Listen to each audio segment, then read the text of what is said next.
Bismillahirrahmanirrahim. Assalamualaikum warahmatullahi wabarakatuh. Waalaikumsalam warahmatullahi wabarakatuh. Bagaimana kabarnya hari ini anak-anak? Baik. Alhamdulillah. Pagi hari ini kita bertemu lagi dengan Bu Ivana dalam pembelajaran pendidikan agama Islam dan budi pekerti. Nah, sebelum kita mulai pembelajaran, marilah kita berdoa terlebih dahulu, ya. Tolong Mas Dirga pimpin berdoa teman-temannya. Monggo.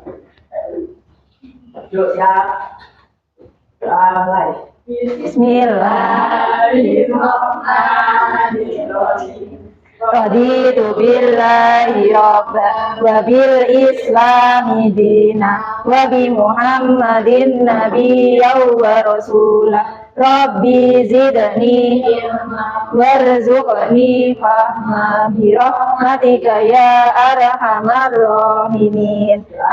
Sudah, sekarang Bu Iva akan mengabsen kalian. Silahkan nanti ketika namanya tak panggil, silahkan angkat tangan dengan menyebutkan satu sikap yang mencerminkan iman kepada qadha dan qadar. Kalau nanti sudah disebutkan sama temannya, jangan disebutkan lagi, ya. Jadi silahkan berpikir apa aja ya sikap tentang iman pada qadha dan qadar. Yang pertama, Bu Iva absen. Aura Eki tawakal, ya. Selanjutnya Muhammad Gredian Dirga tabah. Lalu Mesya Putri Aristi. Mesya ikhtiar. Lanjut Nancy nggak ada ya? Nancy nggak ada ya anak-anak? Oh, kemana? Sakit ya, semoga kalau sakit kita doakan cepat sembuh. Lanjut Rianti Putri pantang menyerah. Salsabila Mutia bersabar. Lalu Panji Dwi Wijaya husnuzon. Keisha Filia bersyukur. Fiona optimis. Ada yang belum diabsen? Oh, ada. Arisma Nova tawakal. Terus Nailul Zahra tidak sombong, ya betul. Terima kasih. Ternyata anak-anak masih ingat ya materi yang minggu kemarin. Kerapian kita sudah rapikah, baju kita sudah pakai kaos kaki dan sepatu, ya, tidak boleh dilepas. Bipa mau sampean mengisi asesmen awal. Kalau sampean bawa HP, silahkan dibuka HP-nya, silahkan diklik link yang Bipa share di grup kelas, atau sampean bisa scan barcode dari situ. Apakah bisa, anak? Nah, sekarang sebelum kita memasuki materi yang baru, kita review dulu, kita ingat-ingat dulu materi minggu yang kemarin. Pertemuan yang kemarin kita belajar tentang apa, anak-anak? Qadha dan qadar itu apa, anak-anak? Masih ingat apa enggak? Karisma? Qadha adalah yang belum terjadi, qadar yang sudah terjadi. Nggih, qadha itu ketetapan Allah yang belum terjadi, kalau qadar yang sudah terjadi. Ada berapa macam qadha dan qadar itu? Ada? Takdir itu ada berapa? Dua. Ada takdir mubrom dan mu'alak. Mubrom dan mu'alak. Takdir yang bisa diubah dan yang tidak bisa diubah. Selanjutnya, hari ini kita akan belajar materi baru. Sebelum kita mulai materi baru, Bipa tanya dulu. Bagaimana cara kita bersyukur atas nikmat Allah berupa tumbuhan dan hewan? Bagaimana cara mensyukuri adanya tumbuhan dan hewan di alam semesta ini? Dengan apa, Cak? Apa? Dengan memanfaatkannya. Untuk apa? Iya, dikonsumsi. Salah satunya dimanfaatkan untuk dikonsumsi. Terus, apa saja yang harus kita siapkan ketika kita akan melakukan penyembelihan hewan? Pisau. Apalagi? Selain pisau? Tali tambang. Buat apa, Sasa? Untuk mengikat. Apalagi? Kira-kira kita butuh apa ketika mau menyembelih hewan? Niat, ya. Terus, hewan seperti apakah yang diperbolehkan untuk disembelih? Apakah semua hewan boleh disembelih? Ya. Hewan apa yang boleh? Sapi, apalagi? Kambing. Ya. Domba.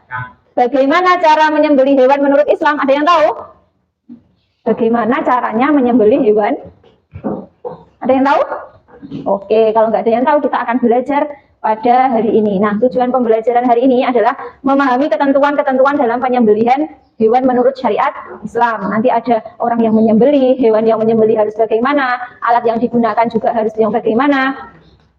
Dan yang kedua yaitu menguraikan hikmah atau manfaat penyembelihan hewan dalam Islam. Nanti kita akan bagi kelompok. Kalian akan mengerjakan tugas hari ini, belajar dan mengerjakan tugas dengan kelompok. Kelompoknya seperti yang kemarin, nggih. Sebelumnya mari kita simak video penjelasan tentang materi penyembelihan hewan. Hewan yang sudah disembelih akan menjadi baik dan suci serta halal untuk dimakan. Dalam penyembelihan hewan ada 4 ketentuan yang sesuai dengan syariat Islam, yang mana keempatnya harus terpenuhi agar penyembelihan hewan dikatakan sah. Yang pertama yaitu orang yang menyembelih, 2. hewan yang akan disembelih, 3. alat penyembelih, 4. proses atau tata cara penyembelihan.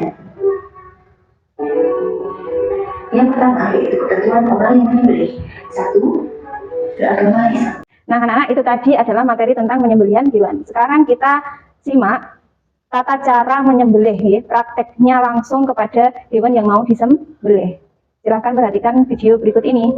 Assalamualaikum, hai guys, ketemu lagi nih sama gua Uti. Kali ini kita akan belajar nanti tentang tata cara menyembelih hewan. Ada dulu ya, ikutan aja nih. Kita hari ini aja dulu nih. Nah, anak-anak, kita sudah melihat tadi materi tentang ketentuan penyembelihan hewan. Kita juga sudah melihat video bagaimana praktek penyembelihan hewan. Kira-kira dari 2 video tadi, apa yang dapat kalian simpulkan? Atau dari 2 video tadi ada yang mau menanggapi? Oh iya, silakan Mbak Fiona. Penyembelihan hewan itu sangat penting, Bu, biar didapatkan daging yang halal. Ya, sudah bagus sekali. Sekarang silahkan kalian berkelompok dengan kelompoknya untuk mendiskusikan tugas yang akan Wifa berikan, yaitu buatlah peta konsep tentang ketentuan-ketentuan penyembelihan hewan. Tadi ada 4 ketentuannya, ya. Ada orang yang menyembelih, ada hewan yang disembelih, alat penyembelihan, dan tata cara atau proses penyembelihan. Nanti ditambahi dengan manfaat atau hikmah dari penyembelihan hewan berdasarkan syariat Islam. Lanjut.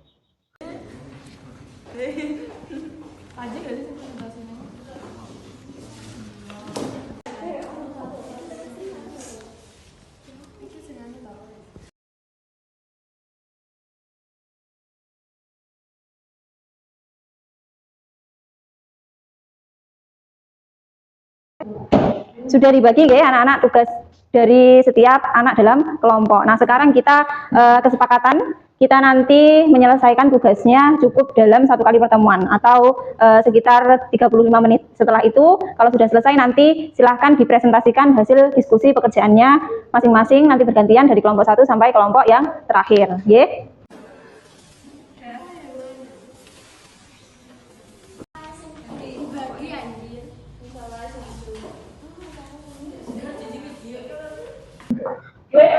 Kalau sudah siap, silakan perwakilan kelompoknya untuk mempresentasikan hasil diskusinya ke depan. Ya. Untuk kelompok yang lain, silakan siap-siap untuk menanggapi kelompok yang maju. Assalamualaikum warahmatullahi wabarakatuh. Waalaikumsalam warahmatullahi wabarakatuh. Penyembelihan hewan. Orang yang menyembelih beragama, balik, dewasa, berakal sehat dapat membedakan yang hak dan yang batil.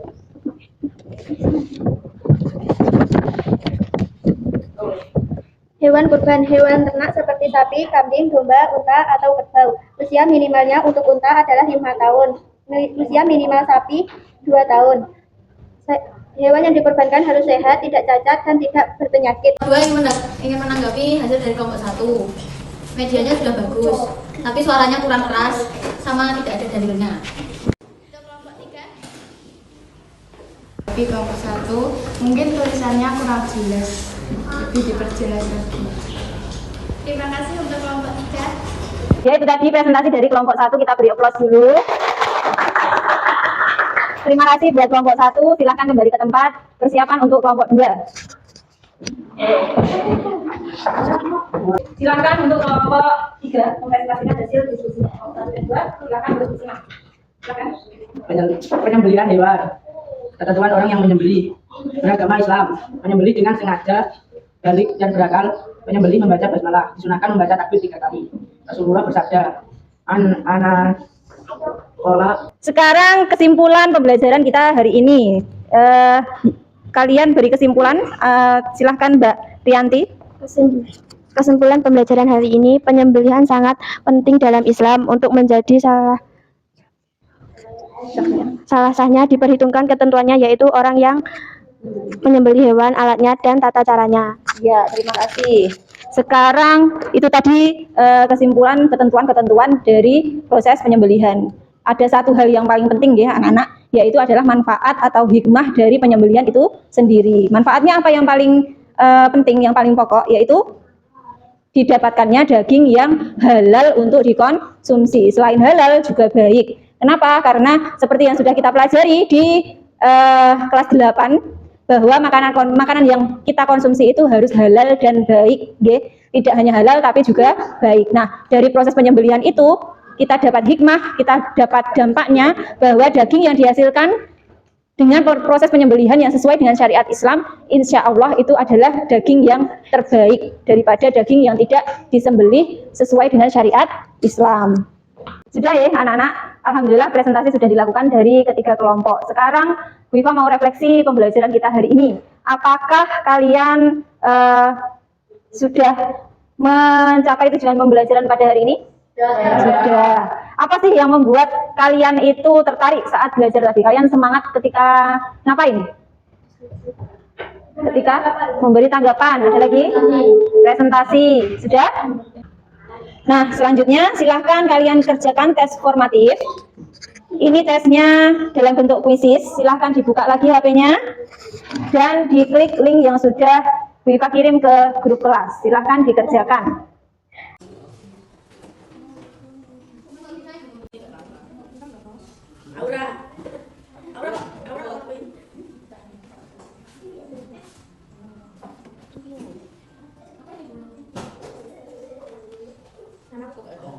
Hasilnya sudah didapatkan. Selamat untuk Manji.